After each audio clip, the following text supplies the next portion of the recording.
guys, welcome back to I Read. The Institute of Reasoning, Enlightenment and Discussions, your number one engaging discussions and book review channel. I am Thando. And I am Masego, and today we are reviewing Thando's favorite book, A Thousand Splendid Suns by Khalid Hosseini. We also have a guest today. Hi everyone, my name is Londeka. Thank you so much for this invite. I'm really looking forward to being a part of this first book review session of such a thrilling read. I really enjoyed this one, Thando. Thanks for the recommendation. You are welcome. So the book is in 4 parts, right? It follows the story of 2 women, Miriam and Layla. In part 1, we are introduced to Miriam, whose life is followed by a series of drama. And in part 2, we are introduced to Layla, who has better growing up circumstances compared to Miriam, right? And then in part 3, the 2 women's stories sort of intertwined, and at first they are almost enemies, and then they become the closest of friends. And then part 4 sees basically Layla growing into the woman she wanted to become. Okay, so maybe as a starting point, let's talk about how you guys received the book. We'll start with you, maybe, Londeka. Yeah, gosh, this for me, I have to say, was a page turner. I found the writing style so easy to take to. So I was deeply engrossed in the beginning, and then my thing is, when a book is really good, I try to not finish it in a day. So I had to really pace myself in terms of how I take in the story and how I move into each section. But it was incredible. So structurally, it's a well-written book, so easy to read. And even though you're being introduced to new terms, it sits so well into the bigger context of a paragraph that you don't feel lost and need to research things on the side. So I really, really like this. Okay. I think I feel the same way, but opposite to you, I could not pace myself. I had to finish it. I had to finish it in 3 days. I just had to get into the book and finish it already because I had to see what's coming up next. So there's a level of suspense because you wanna kind of see what's gonna happen next. So guys, let's just get into it next. Part 1, we are introduced to Miriam. She's referred to as a harami being an illegitimate child because her dad slept with his maid, and they kind of got pushed to the outskirts. Londeka, do you wanna chip in here? Yeah, no. So that was one of the things that I found so interesting about the book, is that there's a lot of the stories that we can also relate to and understand, and this is one of them. This whole situation where there is an infidelity, a child that's now born out of wedlock gets banished from the core family. So that's exactly what happened to Miriam and her mother Nana. They were basically pushed out to the outskirts in a koba, which is the small shelter and place where they had to essentially create homes. Umkoko, basically. Umkoko. I can just imagine it being umkoko. That's true. But what's so interesting is that for some kids who are in this socially regarded illegitimate because of the situation they find themselves in, their fathers actually don't actively pursue any relationship with them. Whereas Miriam's father, Jalil would continuously and on a very ongoing basis engage with Miriam, visit Miriam, try and create some kind of a relationship with her. I think it was out of guilt more than anything. I don't think that men want. But I also think there was something about it that is also not is not the usual scenario that we pick up. I mean, the effort to travel to that place and do it so committedly, I think that did show that he was interested in this child just at an arm's length and wanted her to be accessible but also pushed away. I think it was not out of his goodness of the goodness of his heart. It is out of guilt. I think there's where Khaled mentions that he built the house himself, and whenever he brought food with, I think, a wheelbarrow or something, he would take it up himself or have one of his sons take it up to the coal because it was on a hilly landscape. So he would take it up there himself, although he had servants. He would take it up there himself to sort of absolve himself of guilt or something like that. Or maybe he didn't want people to know that he had an illegitimate child. Obviously. I think they did, because he would actually get his 2 sons to come bring things over. Another interesting thing I found with this dynamic is how Miriam's mom, Nana, was actually treating this relationship between Miriam and the father when the father's not around, as opposed to when the dad was visiting, being very cordial. He was nice to the man when he came. Yeah.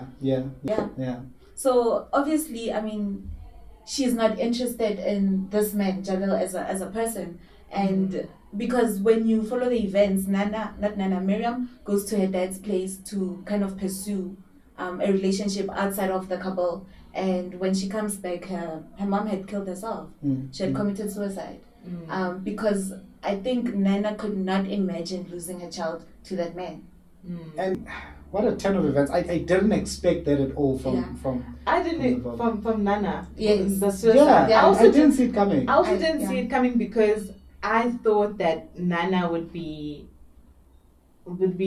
have enough foresight to know that if Miriam ever tried to actually go and infiltrate herself or include herself in Jalil's main world, she would get rejected. So Nana should have been sitting in comfort knowing that she's going to be rejected. She's going to come back and actually be heartbroken because there's no way Jalil will take her in when he could have done it all this time. So it was a big... That was the first big turn of events in a series of many.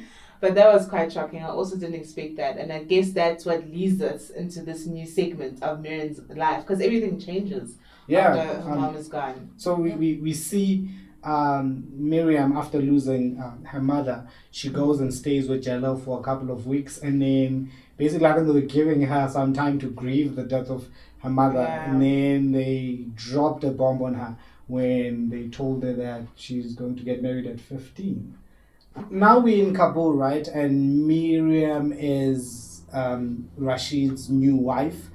We see Rashid being nice to Miriam at first. I mean, there's where Khaled mentions that he took her for an ice cream and she's never tasted an ice cream. Yeah. And then I think you mentioned, Londeka, that the sole purpose of the marriage was for Rashid to have another baby. Yeah, that's what it felt like, because his main focus was on, well, not in the start, of course, but after the first 2 weeks of letting Miriam settle in and get comfortable with the new environment and the new city, it seemed like his intention was just to get her pregnant. And that is obviously because he had lost his whole family, and that might have been really the only reason of marrying such a young woman in any case. Yeah, so he eventually gets her pregnant. Miriam, we see Miriam is pregnant now, and Rashid is all excited. I mean, he kissed her feet, I think. Well, that's not in the book. But Rashid is basically the nicest human ever to Miriam, something that she sort of has never experienced outside of Jalil, her father.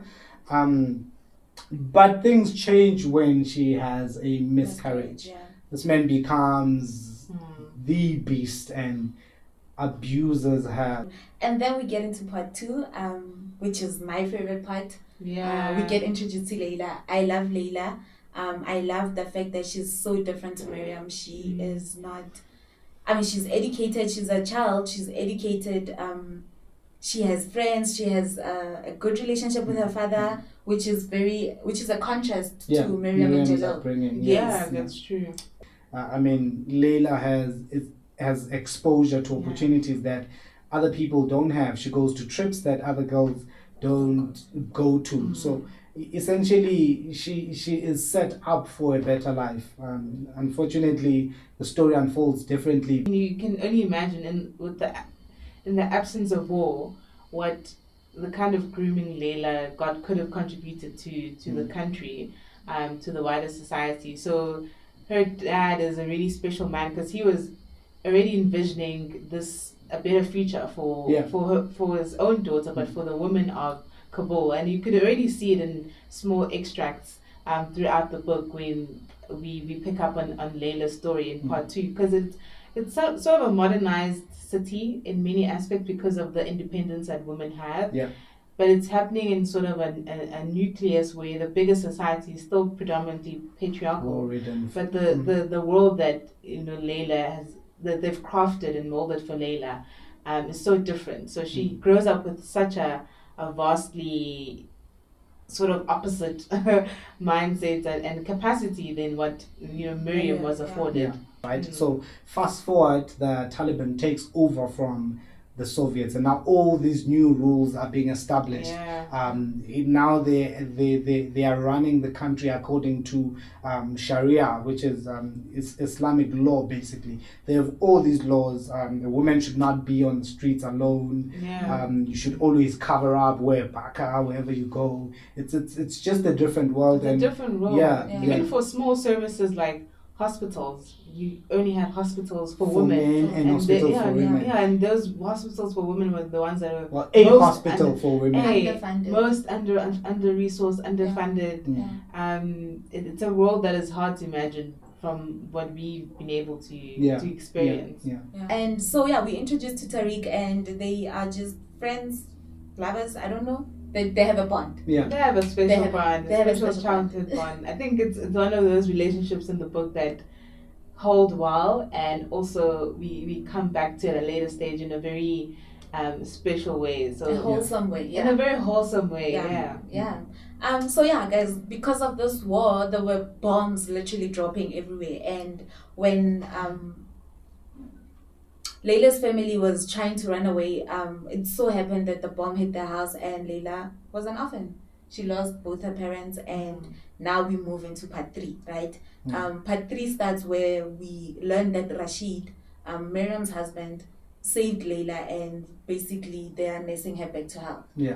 And Rashid had other intentions. ideas. I mean, he was not just going to nurse a woman, and we're talking about a 14-year-old here. But in his eyes, he saw a woman, a wife. Layla is forced with a situation where she has to accept Rashid's proposal to get married, or she'd live essentially on the streets. So it's essentially survival. She had to as a form of protection.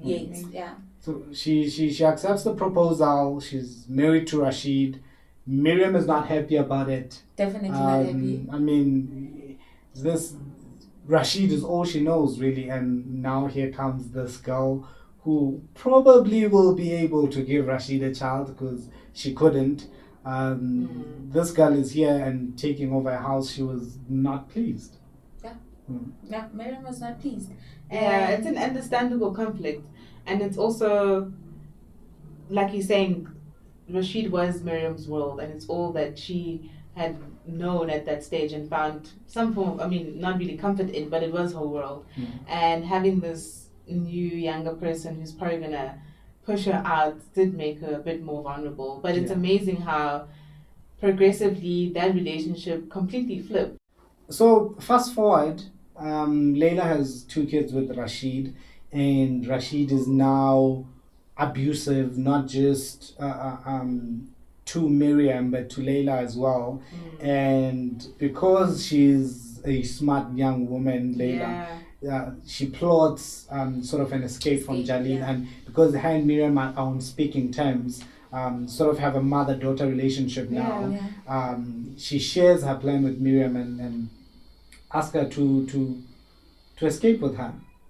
I think there was a very beautiful extension of Layla to Miriam to say that I'm not trying to get myself and my children out of this situation alone. We need to get this to become. So they're trying to escape.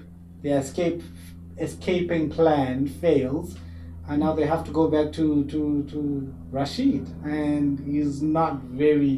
He's not happy about it. I think he beats both of them up. He beats both of them up. He takes Miriam and locks her in, I think it was a tool shed or something, and keeps it and locks Layla in Miriam's room upstairs and keeps them there in the dark without food or water for, I think it was 3 days or something. Londeka, is this the part where you had to stop reading? Thank you.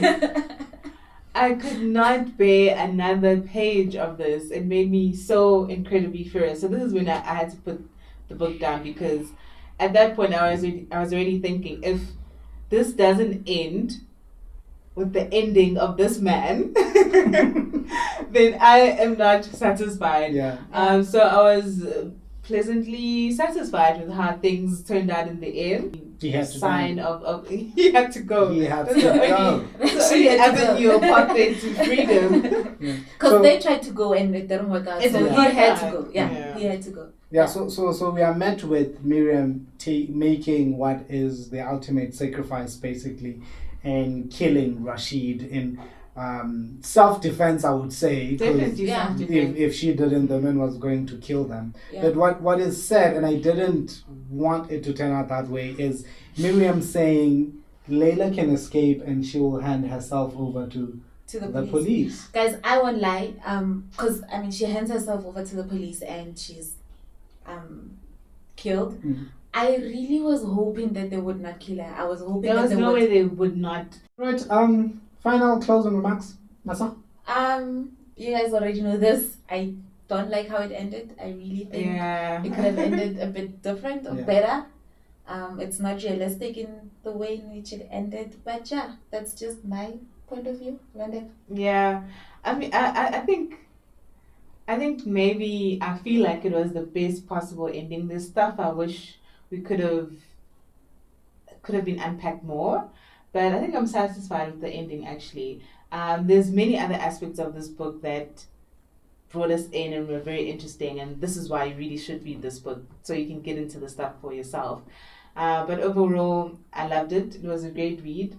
Yeah, I enjoyed it. Would recommend it. Yeah. And one thing I can't say enough is how amazing this writing style was. What a beautiful flow. Yeah. All right. Time to rate the book. Sheesh. I'll go ahead. This Out is of 5. It's out of 5? Yeah. Okay. This is a solid 4.5 out of 5. I'm gonna give it a 3.5. Because of the ending. And I have nothing more to say on that. I'll give it a solid 4.5. And the only reason I'm not giving it a 5 out of 5 is 1, he killed Miriam. And 2, like Masego, I'm not satisfied with the ending. So yeah, guys, thank you for joining us. Yeah, definitely recommend that you get yourself a copy. Khaled Hosseini, A Thousand Splendid Suns. Definitely a must read if you are into novels. And if you're not, you should get into novels. Until next time, be a kind person. And do well. Ciao. Bye.